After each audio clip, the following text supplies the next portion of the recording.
అందరికీ నమస్కారం. ఎండు రొయ్యల వేపుడు ఎలా తయారు చేసుకోవాలో చూపిస్తా. ఇది నేను చేసే విధానం మీ అందరికీ నచ్చినట్టయితే మీరు ట్రై చేసి చూడండి. ఇది చపాతీకి, రైస్కు చాలా బాగుంటుంది. ఆరోగ్యానికి కూడా మంచిదే. ఇది 1 కప్పు ఎండు రొయ్యలు, 2 పెద్ద ఉల్లిగడ్డలు, అల్లం వెల్లిగడ్డ పేస్టు, 1 కరివేపాకు రెబ్బ, 3-4 లవంగాలు, 2 ఇలాచీలు, కొబ్బరి పొడి, కారపొడి, సాల్టు, ధనియాల పొడి. వేడి వాటర్లో మనము ఈ రొయ్యలను పోసేసుకోవాలి.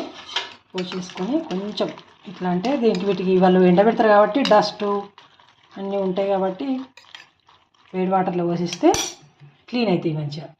పోసేసి ఇలా పోసేసుకుంటే అయిపోతుంది.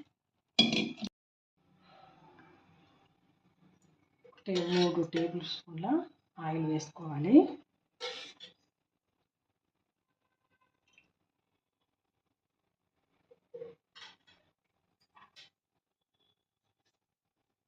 కొంచెం పోపు దినుసులు, ఆవాలు, జీలకర్ర,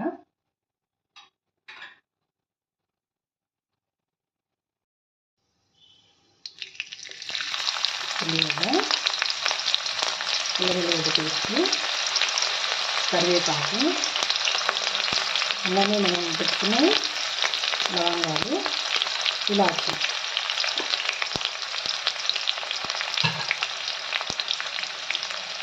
పసుపు వేసుకొని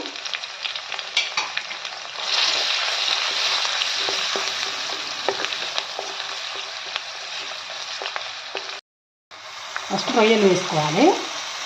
రొయ్యలు వేసుకొని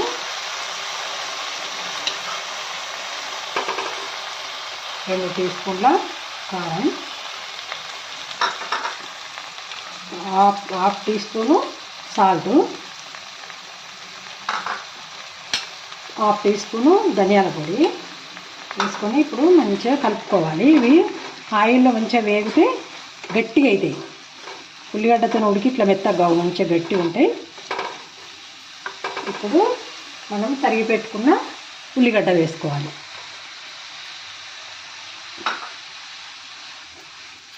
మంచిగా ఫ్రై కావాలి. కొంచెం టైం పడుతుంది. సిమ్లో పెట్టుకొని ఫ్రై చేసుకోవాలి.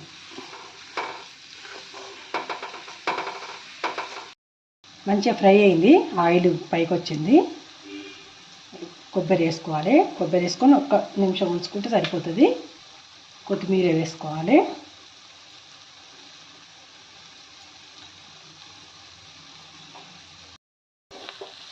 కొంచెం కలుపుకొని స్టవ్ ఆఫ్ చేసుకుంటే అయిపోతుంది. ఎండు రొయ్యల వేపుడు రెడీ అయింది. రొయ్యల వేపుడు రెడీ అయింది. మా వీడియో మీకు నచ్చినట్టయితే లైక్ చేయండి, షేర్ చేయండి.